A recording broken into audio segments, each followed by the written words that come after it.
Hello सभी पत्रकार भाइयों का पंचकुला में बहुत बहुत स्वागत है। ये मेरा गृह क्षेत्र है और मेरा बहुत सौभाग्य है कि आज मैं अपने इस क्षेत्र में इस एसोसिएशन के बैनर के नीचे आपका स्वागत कर रहा हूँ।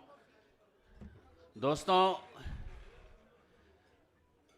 पत्रकारिता एक ऐसा क्षेत्र है जिसमें सबसे पहले कदम आप दो तरीके से रखते हैं। एक तो दूसरे को देखकर कि वो कैसे मिनिस्टरों से मिल रहा है, कैसे ऑफिसर उसको सलाम कर रहा है, कैसे उसके काम पल में हो जाते हैं, वो कैसे समाज में अग्रणी होता है, सब समाज में उसको नमस्कार करते हैं। इसको देखकर हम कई बार प्रेरित होते हैं कि ये आदमी, ये फील्ड जरा हट के है। तो इस तरीके से कई लोग इस क्षेत्र में आते हैं। कई लोग समस्याओं का समाधान करने के लिए कि हमारा काम जल्दी हो जाएगा और इसमें पहचान जल्दी बन जाती है, इसको लेकर इसमें आते हैं। पत्रकारिता, मैं अपना जो आपको अनुभव बताऊं, आज से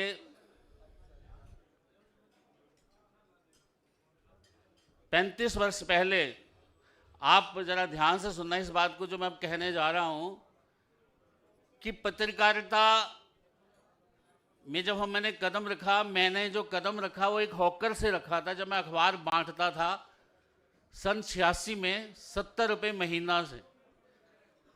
86 में उस समय मैट्रिक में था और पार्ट टाइम जॉब करता था और अखबार बांटता था परमाणु में। हल्का से बंडल मोटे पे उठा के जब परमाणु जाता था, तो जब स्ट्रीट लाइट में बंडल रखे सुबह 4 बजे बैठता था तो हेडलाइन देखता था। तो उसमें जब हेडलाइन में बाई लाइन लगी होती थी कि यार स्वतंत्र सक्सेना, राकेश शांगी जी उस समय के रिपोर्टर बड़े, कि क्या हम भी कभी ऐसे पत्रकार बन सकते हैं? क्या हमारी भी बाई लाइन लग सकती है? क्या मेरा नाम भी छा सकता है? उस समय ये मन में पैदा हुआ और कहते हैं जैसी चाह होती है वैसी राह मिल जाती है। परमाणु सर्किट हाउस में विजय सहगल जी, दैनिक ट्रिब्यून के संपादक जी ठहरे हुए थे और वहाँ मेरी मुलाकात हुई। उन्होंने मुझे एक स्ट्रिंगर के रूप में परमाणु में मुझे मौका दिया खबर करने का। तो यहाँ से शुरुआत हुई। और उस जमाने में पत्रकारिता, ना फ़ोन होते थे, लैंडलाइन भी कम होते थे, तो खबर का किस प्रकार से करते, पैकेट बना के हम भेजा करते थे। चुनौतियों की बात मैं कर रहा हूं। पत्रकारिता में चुनौती को अगर आप अवसर समझेंगे, चुनौती को अगर अवसर समझेंगे तो कामयाब हो जाएंगे। अगर आप चुनौती को मुश्किल समझोगे फिर मुश्किल है, फिर आप इस फील्ड में नहीं आ सकते। तो धीरे धीरे चाह बढ़ती आगे। तो एक बार सीएम वीरभद्र से मुझे मिलने नहीं दिया सर्किट हाउस में। जब वीरभद्र थे, 92 की बात है, हिमाचल में कांग्रेस सरकार थी और मैं सर्किट हाउस में जब सीएम को मिलने गया तो पब्लिसिटी डिपार्टमेंट कहते you are not agreed correspondent, आप मिल नहीं सकते सीएम को। और आपके साथ भी कई बार होता होगा ऐसे, तहसील पत्रकारों के साथ जो नॉन एग्रेड कॉरेस्पॉन्डेंट होते हैं उसको मिलने नहीं दिया जाता। तो मैंने कहा ये एक्रेडिटेशन क्या भला है। मैं शिमला गया तो शिमला डायरेक्टर कहते हैं मुझे, भाई तेरा परमाणु तो सब डिवीजन भी नहीं है, या तो सोलन में आके रिपोर्टिंग कर या फिर चंडीगढ़ जा। उसका एक शब्द ने मेरे दिमाग को बदल दिया कि अगर पत्रकारिता करनी है तो एक्रेडिटेशन क्या है, इसको भी हासिल करना है। अब वहां तो हो नहीं सकता था।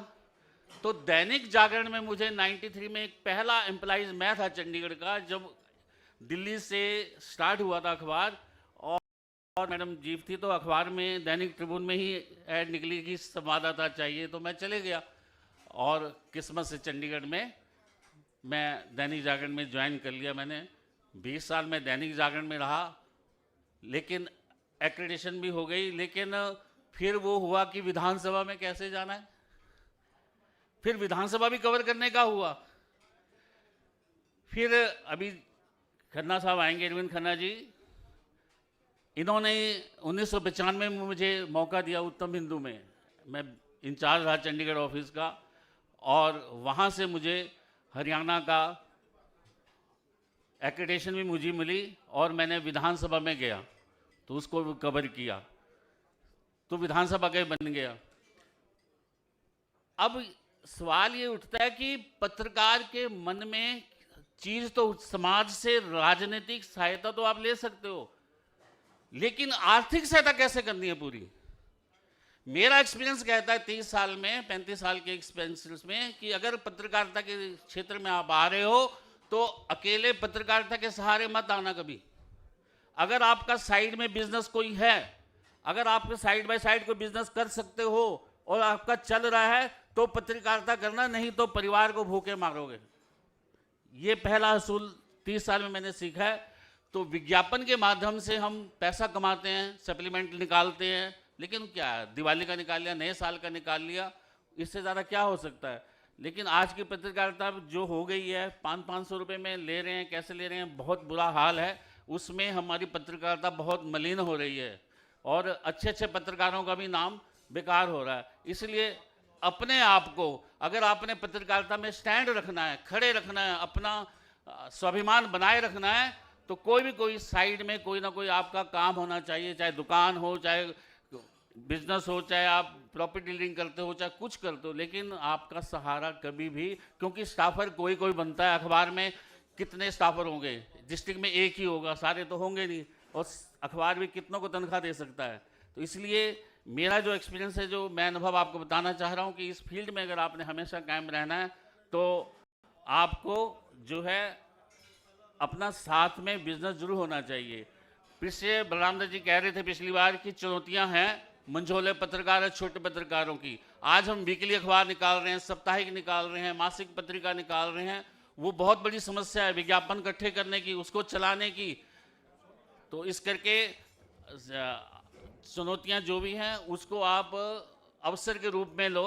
अवसर रूप में कैसे लेना है, जैसे जागरण में जब मैं था तो एक बार ऑर्डर आ गया कि जो कंप्यूटर से टाइप खबर भेजेगा उसी की लगेगी, नहीं तो लगेगी नहीं। चुनौती थी, लेकिन हमने उसको अवसर चुना, हमने कंप्यूटर सीखा और फिर अच्छी 10,000 वर्ड में भेजने लगे खबरें। तो चुनौतियां हैं, REI की चुनौती है, उसको भी अवसर लो। अवसर क्या है, एक छोटा सा एग्जाम्पल लेता हूँ। कल कोई मंत्री उत्तराखंड में किसी मंदिर में, लेकिन मैंने किसी ग्रुप में फोटो देखी कि मंत्री वहां गया है। मैंने सीधा AI को किया, ये मंत्री कहाँ गया था जरा बताना। उसने पूरा उसका फेसबुक का अकाउंट ला दिया कि इसने ये बयान दिया, ये बयान। हमने उसकी सहायता ली और उसको खबर को पूरी कवर किया। तो इसलिए चुनौतियों को अवसर माने और उसको लड़ें, यही मेरा आपसे अनुरोध है। और अपने आप को स्थिर रखें, स्टैंड रखें, साथ में कोई ना कोई कार्य करते रहें। धन्यवाद। बहुत बहुत धन्यवाद कमल मौला जी का। बहुत ही संक्षिप्त में इन्होंने ये बताया कि कैसे पहले की पत्रकारिता हुआ करती थी और किस तरह इन्होंने अपने तजर्बे से इस मुकाम तक पहुँचे और अपनी कलम लेखनी से जो समाज के प्रति इन्होंने जो एक मुकाम हासिल किया, इसके लिए इनका साधुवाद है। मैं बुलाना चाहूँगा मुकेश राजपूत जी को, जो वरिष्ठ पत्रकार हैं न्यूज़